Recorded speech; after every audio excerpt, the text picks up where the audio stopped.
Olá pessoal, tudo bem com vocês? Vamos iniciar mais uma aula. Hoje nós vamos falar sobre o romance romântico em Portugal e o romance romântico no Brasil. Nós vamos conhecer alguns dos principais escritores dessa época do romantismo. O romance romântico em Portugal. O romance histórico de Herculano, a defesa da pátria, do cristianismo e do amor. Um dos escritores que deu início lá em Portugal, o romance, foi Alexandre Herculano, que participou ativamente das lutas liberais ao lado de Almeida Garrett durante a Guerra Civil Portuguesa, em 1831 e 1832. Ele esteve exilado na Inglaterra e na França. Com a posterior vitória dos liberais, fundou em 1836 a revista Panorama e publicou suas primeiras narrativas históricas, consolidando o romantismo em Portugal. A partir de então, dedicou-se com igual fervor à literatura e à história. Existe em sua prosa uma deliberada intenção de descrever festas religiosas. Inclusive, no livro de vocês, tem um pedacinho do texto que ele escreveu, do livro que ele escreveu, e dá para perceber que ele utiliza a religião bastante. As roupas, ambientes, aposentos e mesmo características minuciosas de cidades. Há um mergulho no passado, mas não são deixados de lado comentários plenos de observações filosóficas, sociais e políticas, não poucas vezes marcados por elos entre a época em que se passa a ação e o século XIX em que Herculano vive. Leia o resumo do principal romance de Alexandre Herculano na página 40, que é Eurico o Presbítero. Como eu falei para vocês, ele descreve algumas coisas religiosas. Então, o título já diz tudo, né? Eurico o Presbítero. Então, leia um pouco e veja como é a escrita desse autor muito importante para o romance romântico em Portugal. Continuando, nós vemos aqui a novela passional de Camilo Castelo Branco. Camilo Castelo Branco consolidou um gênero narrativo na literatura de língua portuguesa, a novela passional, que, nas palavras de Antônio José Saraiva, promove o amor à categoria do sagrado, do incomensurável, com a razão e com as normas morais correntes. Há sempre uma grandeza trágica de paixões e situações. Os personagens são penitentes do amor.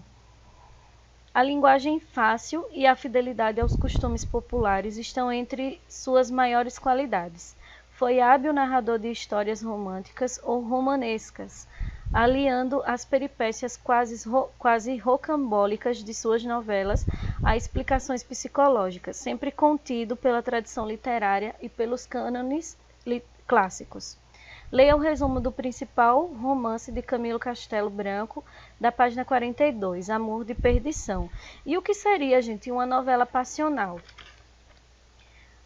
A novela passional foi o gênero em que Camilo Castelo Branco mais se destacou, sendo seu definidor e o seu maior representante em Portugal.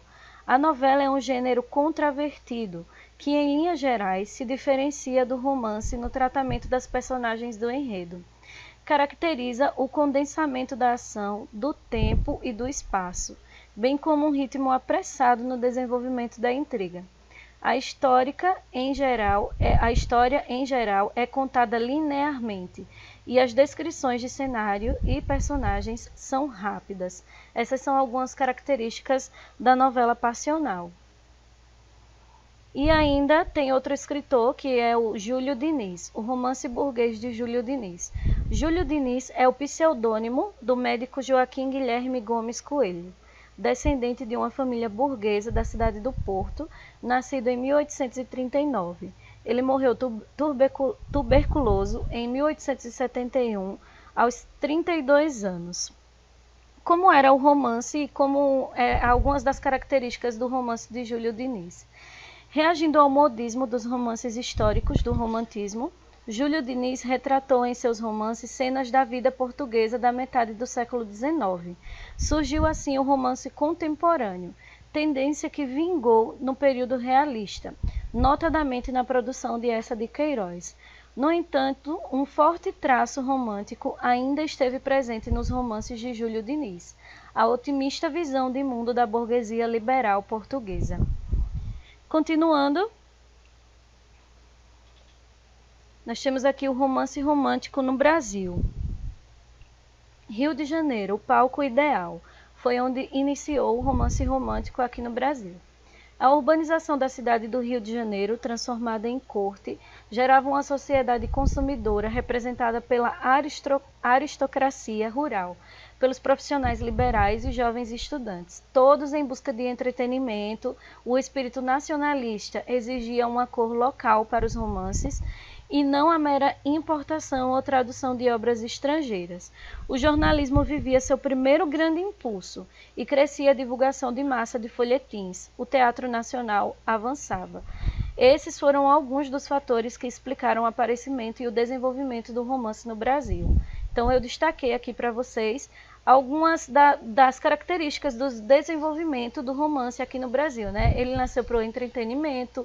Todos que estavam aqui, os profissionais liberais, os jovens estudantes da época que faziam parte da burguesia, eles queriam que tivesse uma literatura com a cor local, como se está dizendo aqui entre aspas, para os romances, e não queria só uma importação, só uma tradução, eles queriam algo novo. Aí o jornalismo também passou a ser desenvolvido a partir dessa época e passou a crescer o número de folhetins, que foi o que eu já expliquei para vocês na sala de aula, o que eram os folhetins. O romance romântico, mais do que as poesias, queria responder e atender aos questionamentos sobre a identidade nacional. A prosa romântica tinha o intuito de redescobrir o Brasil, trazendo à tona e reconhecendo todos os espaços que o compunham, não só exaltando uma característica nacional, como a poesia fazia. Lembrando que aqui nós estamos falando da prosa e não da poesia, certo? Lembrem-se disso, porque essas são as características da prosa. Era comum nos textos a presença do flashback, uma volta ao tempo para explicar um fato do presente. O sentimentalismo era mais visível, uma vez que toda prosa romântica tem histórias de amor que tentam quebrar barreiras, terminando no casamento ou na morte, quando o amor não era possível. Essa idealização de um amor que quebra barreiras traz à tona a ideia de que o amor é a única forma das personagens se purificarem. Nós comentamos sobre isso na sala de aula, sobre a idealização do amor. O conflito narrativo na prosa romântica também tinha a idealização de um herói. No entanto, apesar da coragem, da postura idealista e do desejo de justiça e moral, este herói está inserido no contexto do romance ao qual pertence, podendo também ser uma heroína. O sentimento das personagens e os conflitos destes são mostrados na prosa e há também uma ideia muito forte de bem versus mal, verdade versus mentira e moral versus imoral. Vamos continuar aqui. Nós vamos ver aqui o primeiro escritor dessa época, que foi Joaquim Manuel de Macedo, o romance urbano de Joaquim Manuel de Macedo. Joaquim Manuel de Macedo foi o primeiro romancista brasileiro a alcançar sucesso junto ao novo público romântico, formado por jovens senhoras e estudantes. Em 1844, ano em que se forma em medicina pela Faculdade do Rio de Janeiro, publica seu primeiro romance, A Moreninha, ambientado na corte carioca e tendo por personagens jovens estudantes de medicina. Esse é um dos romances mais importantes da literatura brasileira. Todos devem ler A Moreninha, porque ele faz parte do cânone assim, da literatura. Todo mundo precisa ler e conhecer um pouco sobre ele. A obra de Joaquim Manuel de Macedo apresenta todo o esquema e desenvolvimento dos romances românticos iniciais, a descrição de costumes da sociedade carioca, suas festas e tradições, estilo fluente e leve, linguagem simples que beira o desleixo, tramas fáceis, pequenas intrigas de amor e mistério, final feliz com a vitória do amor. Com essa receita, Macedo consegue ser o autor mais lido do Brasil no final da década de 1840 e início dos anos 1850, até sofrer a concorrência de Alencar e seu O Guarani, que é o que nós vamos ver agora, né? Ele era o mais famoso de todos até aparecer o José de Alencar, que foi o que ultrapassou. Leia o enredo do principal romance de Joaquim Manuel Macedo na página 49. Que está lá um resumo da história. Só que é importante que vocês leiam o livro todo, porque ele é um romance muito importante. Aqui tem José de Alencar. José de Alencar e seu projeto de literatura nacional. José Martiniano de Alencar, em seus romances indianistas, defende o consórcio entre o nativo e o europeu colonizador, como uma troca de favores. Uns ofereciam a natureza virgem, o solo esplêndido, outros a cultura. Da soma desses fatores resultaria um Brasil independente. Isso se percebe claramente no romance O Guarani, na relação entre Peri e a família de Dom Antônio de Maris, e no romance Iracema, na relação da Índia com o português Martim. Moacir, filho de Iracema e Martim, é o primeiro brasileiro fruto desse casamento de colonizadores e colonizados. Outros romances aqui extremamente importantes para a leitura é o Guarani e também Iracema. Eles são romances indianistas, né, porque fala dessa relação entre os índios e os portugueses. Eles são muito importantes também, fazem parte do cânone da literatura brasileira. José de Alencar também escreveu um romance muito importante que foi Senhora. Vocês podem ler também um pouco sobre ele. Leiam o enredo de romance de José de Alencar na página 53, que é falando sobre o texto sobre o livro Senhora. Para terminar, nós temos aqui o romance picaresco de Manuel Antônio de Almeida. Manuel Antônio de Almeida é autor de um único romance, Memórias de um Sargento de Milícias, uma das narrativas mais interessantes da literatura brasileira, publicada em folhetins semanais do suplemento Pacotilha, do jornal Correio Mercantil. Segundo Mário de Andrade, um dos grandes méritos das Memórias de um Sargento de Milícias é serem um tesouro muito rico das coisas e costumes das vésperas da independência. Memórias de um Sargento de Milícias é uma obra totalmente inovadora para sua época e pode ser considerada o verdadeiro romance de costumes do romantismo brasileiro, pois abandona a visão da burguesia urbana para retratar o povo em toda a sua simplicidade. O romance é o documento de uma época, descrita com malícia, humor e sátira. O romance ganha as páginas dos jornais. Em primeiro lugar, nós vamos falar um pouquinho aqui sobre como se deu